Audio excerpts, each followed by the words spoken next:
आओ लौट चले प्रकृति की ओर, गाँव की ओर। रविवार विशेष कार्यक्रम गांववाणी स्टूडियो के बैनर तले आज हम आप सब लोगों को लिए चलते हैं रविवार विशेष कार्यक्रम आओ लौट चले प्रकृति की ओर, गाँव की ओर में एक नए गांव ज्ञान सिंह की ढाणी के पास में जो स्थित काली बावड़ी है, जो ये आप देख रहे हैं।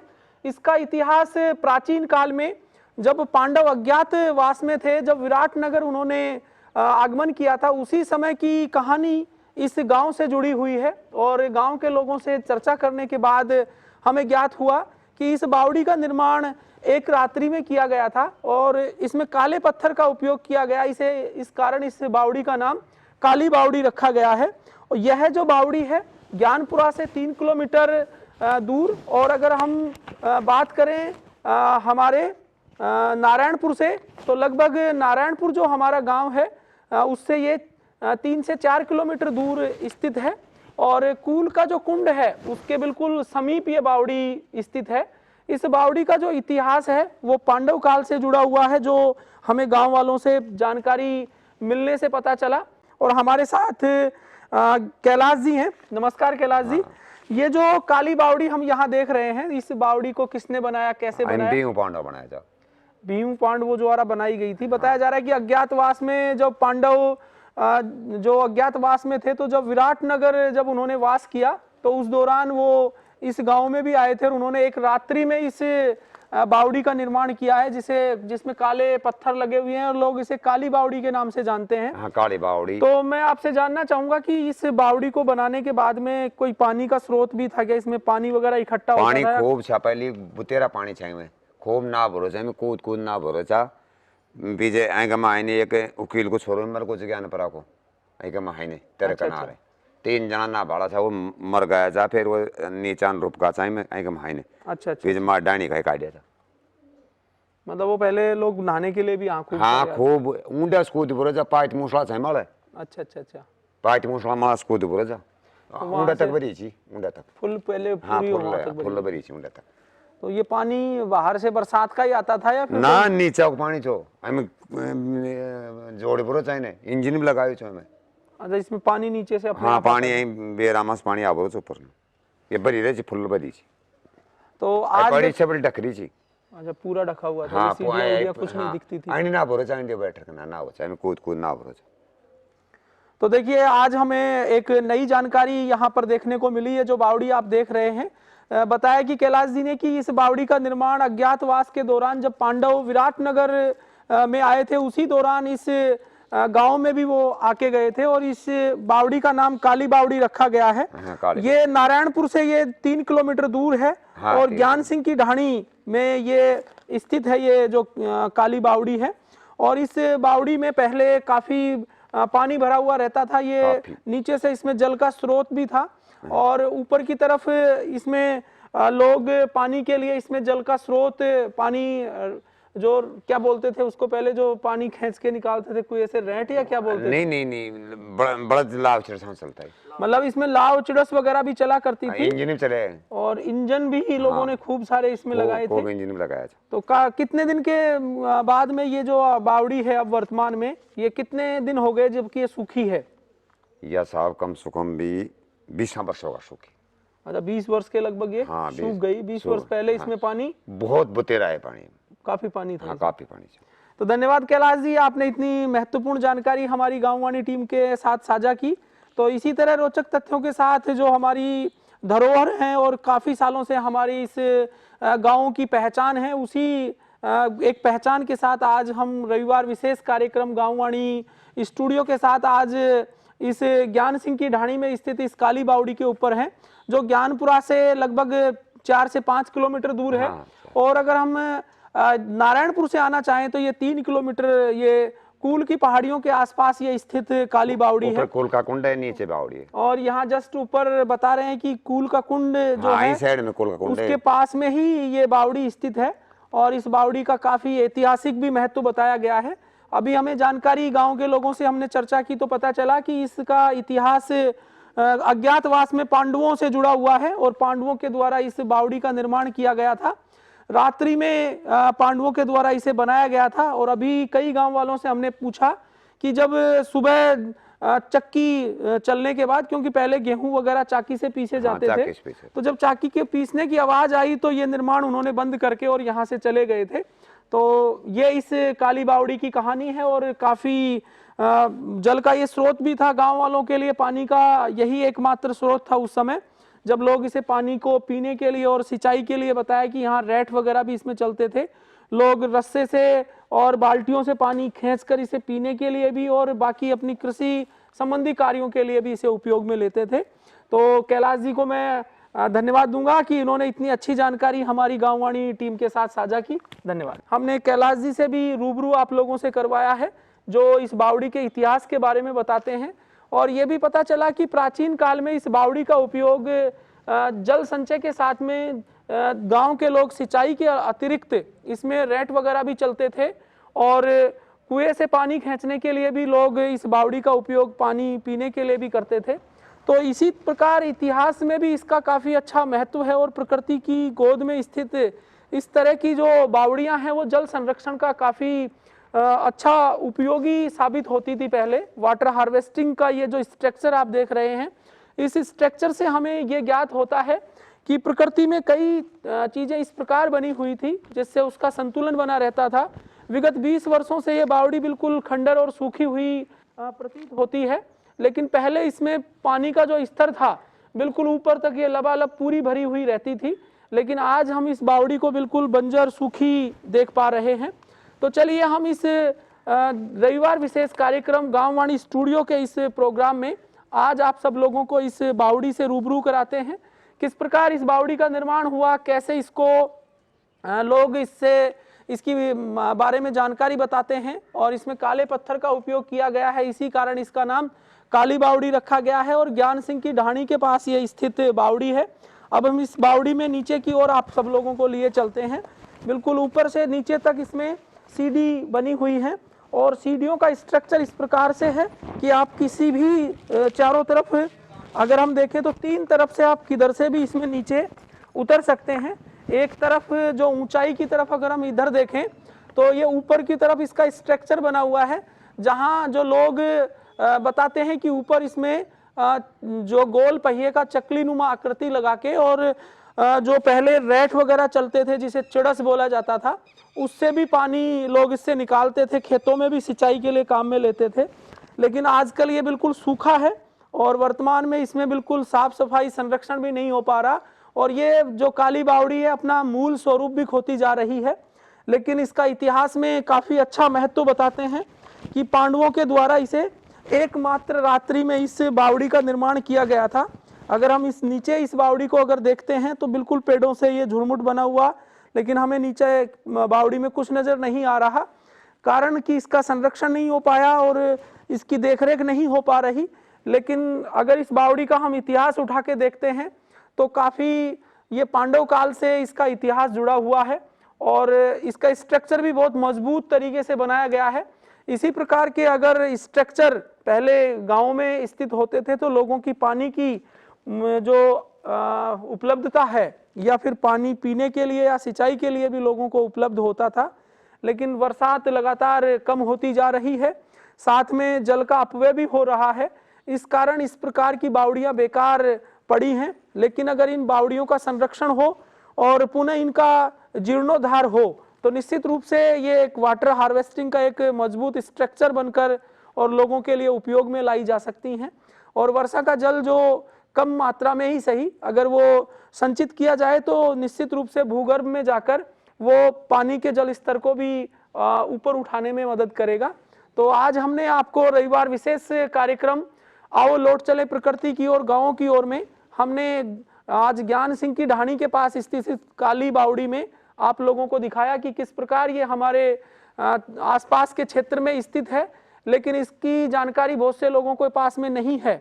लेकिन जो लोग इस डिजिटल प्लेटफॉर्म से जुड़कर इस जानकारी को देख रहे हैं तो एक बार जब भी उन्हें समय लगे तो जरूर वो समय निकाल कर इस बावड़ी को देखें। साथ में मैं प्रशासन से भी आग्रह करूंगा कि इस प्रकार की जो हमारी धरोहर हैं, ऐतिहासिक जो हमारी धरोहर हमारे आसपास स्थित हैं, अगर इस दिशा में अगर थोड़ा सा प्रयास किया जाए तो निश्चित रूप से इस बावड़ी के जीर्णोद्धार को करने के बाद ये एक पर्यटक स्थल के रूप में भी उभार कर सामने आ सकती है। और लोग इसका संरक्षण अगर अच्छे से हो, तो अगर साफ सफाई अच्छे से हो, तो इसका जो प्राचीन स्वरूप था उसे पुनः हमारी नई जो आने वाली पीढ़ियां हैं वो भी इसे देख सकती हैं। तो चलिए हम इसी कड़ी में इस गांव में आज गांववाणी टीम के साथ प्रातः जल्दी उठकर हम यहाँ आए हुए हैं। काफी लोगों से हमने चर्चा की, और भी गांव के लोगों से हम आप लोगों को रूबरू कराएंगे। हमारे साथ यहाँ 2 युवा बैठे हैं, तो हम उनसे भी आप लोगों को चर्चा करेंगे। तो अब हम आपको लिए चलते हैं बावड़ी के नीचे की ओर। हमारे साथ विक्रम जी हैं और इनके साथ में हम बावड़ी के नीचे की ओर जा रहे हैं। ये बावड़ी का जो नीचे का स्थल है वो बिल्कुल पेड़ों से ढका हुआ है, और हम टीम के साथ इस बावड़ी में नीचे की ओर उतर रहे हैं। आप अगर आएँ तो थोड़ा सावधानी से आएँ। और बाकी ये बिल्कुल नीचे तक इसमें काफ़ी मात्रा में कबूतर भी हैं, और बहुत गहराई पर स्थित ये बावड़ी है। और इसका जो वास्तविक स्वरूप है, वापस आप आ जाइए ऊपर की ओर, क्योंकि काफ़ी गहरी है ये। नहीं, मैंने देख लिया यहीं से, काफ़ी अच्छा है इसका जो दृश्य है। नीचे बहुत गहराई तक ये स्थित है, और इसमें कबूतरों की भी संख्या काफ़ी बहुत ही ज़्यादा मात्रा में है। तो आ जाइए, हम आपको इसमें इस स्वरूप को आगे की तरफ दिखाएंगे। तो हम बावड़ी के बिल्कुल नीचे तलहटी के इस पास में स्थित हैं। अभी यहाँ से लगभग 100 से 200 फीट गहराई तक अभी इसमें और पानी का अगर हम देखें तो काफ़ी गहराई पर है। लगभग हम अगर ऊंचाई से देखें, अगर हम जमीन के स्तर से, तो लगभग अभी भी हम 200 फीट की गहराई तक पहुंच चुके हैं। और हमारे साथ विक्रम जी हैं। मैं विक्रम जी से आग्रह करूंगा कि इस बावड़ी के बारे में ये बता रहे हैं कि ऊपर जो ये किनारी है, इसके ऊपर भी लोग और इन्होंने भी कई बार एक दूसरी किनारी को पकड़ के और यहाँ से यहाँ तक भी ये आसानी से आया जाया करते थे। लेकिन आज इसमें पानी नहीं है, पहले काफ़ी मात्रा में इसमें पानी भी था।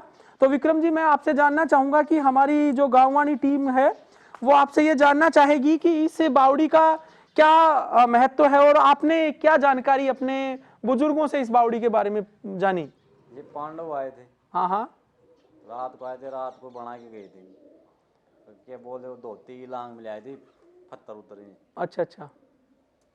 तो आप देख रहे हैं कि ये सारे पत्थर एक ही रात में लगाकर और एक ही रात में ये पूरी बावड़ी का निर्माण किया गया था। रात की रात बना के फिर चले गए। तो ये जो बावड़ी है, इसको अगर गांव वाले की पार्ट देखे, क्या आपने कभी इसमें पानी भरा हुआ देखा था? मैं तो नहीं देखा। आपने अपने जन्म में नहीं देखा इसको? तो पहले बड़े जाता था गेट और। अच्छा, इसमें नीचे से अपने आप पानी निकलता था, गेट हो जाता था, वो अच्छा बाहर चला जाता था। तो देखिए कितना अच्छा प्रकृति का श्रृंगार था उस समय जब ये बावड़ी अपने वास्तविक स्वरूप में जब पानी से लबालब थी। और बता रहे हैं कि विक्रम जी कि इसमें से नीचे ऑटोमेटिकली जल स्रोत था, जब पानी पीने के लिए भी काम में लिया जाता था। कहते हैं, मैं देखा नहीं। विक्रम जी तो बता रहे हैं कि हमने नहीं देखा, लेकिन हमारे बड़े बुजुर्ग ये बताते हैं कि इस बावड़ी में पहले ये चीजें हुआ करती थी। तो हम आपको इस बावड़ी का वास्तविक स्वरूप ऊंचाई से भी दिखाएंगे। तो अब ये बावड़ी के अंतिम जो पैड़ी के बाद हम ऊपर की ओर आप लोगों को लिए चल रहे हैं। और अभी इन लोगों ने, जो हमारे साथ टीम के साथ में जो लोग थे, उन्होंने बताया कि जिस पैड़ी से आप जा रहे हैं उस पैड़ी से वापस नहीं आ पाते। इसमें भूल भुलैया भी है, आदमी भूल जाता है कि वो किस पैड़ी से नीचे उतर के गया है, और वापस आते समय उसको एक नए रास्ते के रूप में उसको आना पड़ता है। ये तो मैंने महसूस किया कि वाकई में जिधर से हम गए थे, अब एहसास नहीं है किधर से हम गए थे, क्योंकि आने के बाद महसूस होता है हम इधर से आए थे या इधर से। तो हम वापस ऊपर की ओर आप लोगों को लिए चल रहे हैं। तो ये आज रविवार विशेष कार्यक्रम में हम अपनी टीम के साथ आपको इस बावड़ी में हमने सैर कराई, और बावड़ी का वास्तविक स्वरूप काफ़ी देखने लायक था, और नीचे तक हम इसके स्वरूप को देख के आए हैं। तो रविवार विशेष कार्यक्रम आओ लौट चले गांव की और प्रकृति की ओर में आज हम आप सब लोगों को लिए चलते हैं बानसूर तहसील के कूल का जो किला है उसके पास में। ज्ञानपुरा से लगभग 6 से 7 किलोमीटर पहाड़ी की तरफ चलने के बाद ये कूल के कुंड के पास स्थित ये किला है। हम आपको ये कूल के कुंड का सीन आप सब लोगों को दिखा रहे हैं। यहाँ जो कूल का कुंड है उसके बिल्कुल पीछे की तरफ बरगद के पेड़ हैं। उन बरगद के पेड़ों की जो जड़ें हैं उस तलहटी से पानी बरसात के समय स्वतः निकलता हुआ प्रतीत होता है। ये जो आप बरगद का पेड़ देख रहे हैं ये विशालकाय बरगद का पेड़ कई सालों पुराना बरगद का पेड़ है जो 3 भागों में विखंडित है और इसकी जड़ों के पास से पानी स्वतः बरसात के समय निकलता रहता है और झरने के रूप में बहकर नीचे कुंड की तरफ जाता है। ये कूल का कुंड जो स्थान है, ये माना जाता है कि अभी हमें एक जानकारी गांव के लोगों से प्राप्त हुई कि अरावली की जो सरिस्का की पहाड़ी की गोद में बना हुआ एक छोटा सा किला जो कि प्राचीन काल का है, भानगढ़ जैसा एहसास देता है। किंवदंती है कि जब राजा इसका निर्माण करवा रहा था तो पास ही एक साधु महात्मा के आश्रम के ग्वाले को राजा ने जबरदस्ती मजदूरी करने के लिए किले में लगा दिया, जिससे नाराज हुआ महात्मा ने राजा को कहा कि तेरा किला 2 मंजिल से ज़्यादा नहीं बनेगा। और निश्चित रूप से हमने ये देखा भी कि गांव के आसपास के आज भी बहुत ऐसे लोग हैं जो अच्छा जीवन स्तर व्यतीत कर रहे हैं, लेकिन उनके भी घर 2 मंजिल से ऊपर नहीं है कि वास्तविक में हमें आज ये चीज़ एहसास हुई। तो चलिए हम आपको लिए चलते हैं इस कूल के किले की ओर। हमारी गांववाणी टीम के साथ हमारे जो लोग हैं वो किले की तरफ बढ़ रहे हैं। अभी हमने आपको बताया कि किले के रास्ते में ये एक पेड़ नज़र आता है आपको, जो कूल के कुंड के पास में है। मैं बिल्कुल पास में आप लोगों को लिए चलता हूँ। ये जो आप बरगद का पेड़ देख रहे हैं, इस बरगद के पेड़ की ये जो जड़ें हैं, इस जड़ों से पानी रिसकर बाहर की तरफ आता है जब बरसात ऋतु होती है। अब वर्षा कम हो गई, इस वजह से ये झरना बह नहीं रहा। और पास में ही इस मंदिर प्रांगण के पास में अगर हम देखें, ये जो अभी आपको मैंने बताया कि राजा जब ये किला बना रहा था उस समय पास में स्थित ये जो सामने आप देख रहे हैं ये मंदिर है। इस मंदिर में जो ग्वाला है, उस ग्वाले को राजा के जो लोग हैं उन्होंने मंदिर निर्माण के कार्य में लगा दिया। और फिर राजा ने जो महाराज जी हैं जो यहाँ पर तपस्या करते थे, रहते थे, उन्होंने राजा को श्राप दिया कि ये किला 2 मंजिल से ज़्यादा नहीं बनेगा। और ऐसा ही हुआ। उस राजा के परिवार में काफ़ी मृत्यु हुई और वो ये किला नहीं बन पाया। तो आगे हम बढ़ेंगे, आपको हमारी टीम के साथ लिए चलेंगे किले की ओर। किले का जो रास्ता है वो ऊबड़ खाबड़ पथरीले मार्ग से होता हुआ ऊपर की ओर बढ़ता है। बीच में ये आप पत्थर देख रहे हैं, रास्ता कोई ऐसा है नहीं जाने का, हमें बस पत्थरों के ऊपर चढ़कर और फिर किले की ओर जाना पड़ेगा। थोड़ा आते समय सावधानी से आएं। अरावली पर्वतमाला की जो सरिस्का की पहाड़ियाँ हैं, उसी सरिस्का की पहाड़ियों की गोद में स्थित ये जो कूल का कुंड है और भानगढ़ जैसे किले की एहसास कराने वाला जो किला है कूल का कुंड, उस किले के बिल्कुल पास में हम पहुंच चुके हैं हमारी टीम के साथ। कुछ समय बाद हम किले के अंदर प्रवेश करेंगे। बाकी मार्ग हमें कहीं नहीं दिख रहा, आपको पत्थरों से होते हुए किले की तरफ बढ़ना पड़ेगा। तो इस प्रकार हम किले में बढ़ रहे हैं। अब हम किले के बिल्कुल पास पहुंच चुके हैं। ये पहाड़ियाँ बिल्कुल पत्थर चट्टानों से, काफ़ी बड़ी बड़ी चट्टानें हैं, उन पर चढ़ते हुए और हम आगे किले की तरफ बढ़ रहे हैं। टीम के साथ हम काफ़ी 6 से 7 किलोमीटर का सफ़र जो पथरीला मार्ग था उसे देखते हुए हम आगे की ओर बढ़ रहे हैं। ये खंडर के रूप में किला आपको दिख रहा है, बिल्कुल वीरान, बंजर और एकदम तटस्थ खड़ा हुआ ये किला जो आपको सामने नज़र आ रहा है, पहाड़ी के बिल्कुल कोने के ऊपर बना हुआ है। हम बस किले में पहुंच गए हैं। अब ये किले के बिल्कुल पास हम पहुंच गए हैं। ये किला आप देख पा रहे हैं, इधर से ये गुम्बद बना हुआ है। मुख्य जो मार्ग है वो इसके थोड़े से ऊपर की ओर है। सुरक्षा की दृष्टि से ये जो किला है बिल्कुल वीरान है, तो आप इस तरह से अकेले इस जगह पर ना आएं। और अगर किला देखना भी हो तो स्थानीय लोगों के साथ में या आसपास के लोगों को साथ लेकर आएं, तभी इस किले को देखें। अंदर से बिल्कुल खंडर मात्र है और इसकी दीवारें भी बिल्कुल जर्जर हो चुकी हैं, इसलिए इस किले में प्रवेश लेने से पहले इसकी सुरक्षा की जांच जरूर कर लें। लेकिन पहाड़ की तलहटी पर यह किला काफ़ी रोचक है और इसका इतिहास भी हमें लोगों से, पहाड़ पे ऊंचा है, ऊपर बिल्कुल चोटी पर है, तो सांस हमारी भी चढ़ते समय थोड़ा सा फूल सी गई। ये बिल्कुल आप किला देख रहे हैं यहाँ, हम टीम के साथ ऊपर भी जाएंगे इसमें, लेकिन अंदर बिल्कुल टूटा हुआ है, इसलिए हम इस रास्ते से अंदर की तरफ नहीं बढ़ेंगे। ये देखा हमने किला, बिल्कुल अंदर का जो नज़ारा आप देख रहे हैं, ये टूटा फूटा दीवारें इसकी टूटी हुई है, बंजर सी बिल्कुल वीरान टूटा हुआ ये पार्ट हमें नज़र आ रहा है। किले का ये एंट्री गेट है। एंट्री गेट के बाद में यहाँ काफ़ी सारी गुफा है, ये चमगादड़ भी हैं और यहाँ गुफा भी बताई जा रही है। और ये लदाव से बना हुआ ये किला है, लेकिन बिल्कुल टूटा हुआ है, इसलिए हम इधर इस रास्ते से इसमें एंट्री नहीं करेंगे। मैं टीम को कहूँगा कि दूसरे रास्ते से हम इसमें एंट्री करेंगे। वापस हम लौट आते हैं।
ज्ञानपुरा के पास में स्थित ये कूल के कुंड के पास में हम बिल्कुल कूल के किले के ऊपर स्थित हैं।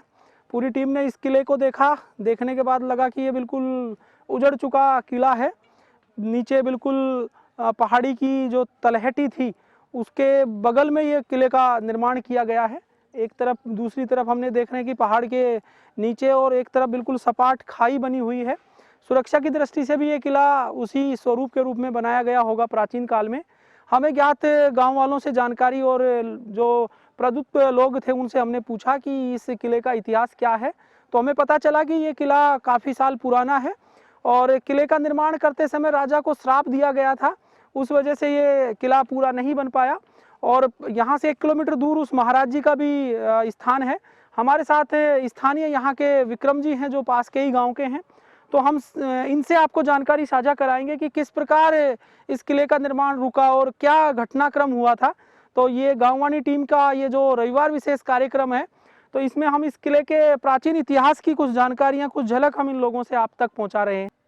सर ये यहाँ पर यह हुआ था कि जो राजा जी थे उन्होंने यहाँ पर इस किले का निर्माण करवा रहे थे। तो जो हमारे यहाँ पर मंदिर है 1 किलोमीटर आगे पीर संजनाथ जी महाराज का, तो उनका चेला था, वो यहाँ पर गाय चराते था। तो गाय चराते हुए उन्होंने महाराज ने उनसे काम करवाया। तो जब 2-3 महीने हो गए तो महाराज को पता चला कि चेला है जो बिल्कुल पतला हो गया, बीमार हो गया। तो उन्होंने खुद सोचा, देखा क्या चक्कर है, तो उन्होंने यहाँ पर आए और यहाँ पर देखा कि चेले से यहाँ पर काम करवाया जाता है। तो जब महाराज ने पूछा कि भाई ये काम नहीं करेगा, तो उन्होंने बोला यहाँ पर जो गाय चराने आएगा उसे यहाँ कर देना पड़ेगा या यहाँ पर काम करो। तो महाराज खुद आए, तो उन्होंने खुद से भी काम करवाया राजा ने। तो उन्होंने जब महाराज नीचे से महाराज के ऊपर पत्थर रखे गए, तो पत्थर ऊपर आए, महाराज के सिर पर नहीं रखे गए। सिर पर बिल्कुल भी टच नहीं हुआ पत्थरों का, और यहाँ तक लेके आए। तब महाराज ने यह वरदान दिया था कि ये किला उजड़ जाएगा और इस पूरी बाल क्षेत्र में 3 मंजिल मकान कोई नहीं मिले, 2 से ऊपर कोई मंजिल मकान नहीं मिलेगा। इस किले का नाम है कूल के कुंड का किला। और ये यहाँ पर पहले ये शहर था कूल शहर, यहाँ से और नीमराना किला है, वहाँ पर एक दीपक जलता था, यहाँ दिखता था, बिल्कुल स्पष्ट पहले की बात है। अब तो प्रदूषण कारण नहीं दिखता है। और ये पूरा मतलब यहाँ नीमराना बैरोड तक का एरिया दिखता था यहाँ से पहले। इस कार्यक्रम आओ लौट चले गाँवों की ओर, प्रकृति की ओर के इस रविवार विशेष कार्यक्रम में कूल के कुंड इस किले का पूरा लुत्फ इस डिजिटल गांववाणी स्टूडियो के माध्यम से शूट करने के बाद अब हम वापस पहाड़ी की तलहटी से नीचे की ओर उतर रहे हैं। बिल्कुल सावधानी के साथ हमें उतरना पड़ेगा क्योंकि सपाट एकदम पहाड़ है और हमारे शूज भी एकदम फिसल रहे हैं, तो इसलिए पहाड़ों को, पत्थरों को पकड़ते हुए हमें उतरना होगा। दूसरा, यहाँ पर पहाड़ी सर्प वगैरह ये चीज़ें भी हो सकती हैं, इसलिए सुरक्षा की दृष्टि से अगर आप लोग आएँ तो सभी लोकल लोगों के साथ में और सुरक्षा के साथ आएँ। अब बिल्कुल हम अंतिम नीचे तलहटी की ओर बढ़ रहे हैं। पहाड़ इतना सकड़ा और खड़ा है कि बिना बैलेंस बनाए आप नीचे नहीं आ सकते, इसलिए ये जो चारों तरफ इसमें जो पगडंडी सी बनी हुई है उसमें से हम निकलते हुए और नीचे की ओर आ रहे हैं। आप देख रहे हैं कि भरबूट चारों तरफ जूते पैंट इतने चिपक गए हैं कि हम एक साथ ही इन्हें नीचे उतर के निकालेंगे। किला आपने देखा, अच्छा लगा, और गांववाणी टीम के इस रविवार विशेष कार्यक्रम में आकर इस तरह की रोचक चीज़ें जो प्रकृति में स्थित हैं उन्हें देखकर मन को साथ में नया सीखने का अवसर भी मिलता है। आज इस किले में आकर हमने देखा कि कैसे ये बिल्कुल आज भी पहाड़ के पास में अपने विशाल काय आकार के साथ खड़ा हुआ है। तो चलिए हम आगे अगले रविवार को आपको एक ऐसी ही धरोहर, ऐसे ही एक रोचक प्राकृतिक स्थल के साथ इस गांववाणी टीम के द्वारा आपको रूबरू कराएंगे। ऐसे प्राकृतिक स्थल जो बानसूर की धरा पर स्थित हैं, लेकिन आप लोगों की आंखों से ओझल से हैं, हमें पता नहीं, हमारे आसपास ही हैं लेकिन उनको आप नहीं देख पा रहे हैं। लेकिन गांववाणी स्टूडियो के इस डिजिटल प्लेटफॉर्म के माध्यम से हम आप लोगों को इस तरह के प्राकृतिक स्थलों से अवगत कराएंगे और उनको हम आप तक पहुंचाने का कार्य करेंगे। मैं धन्यवाद दूंगा हमारी गांववाणी टीम के कैमरामैन कुलदीप जी को कि उनकी भी अथक मेहनत रहती है और वो सुबह हमारे साथ आकर इस पूरे दृश्य का फिल्मांकन करते हैं।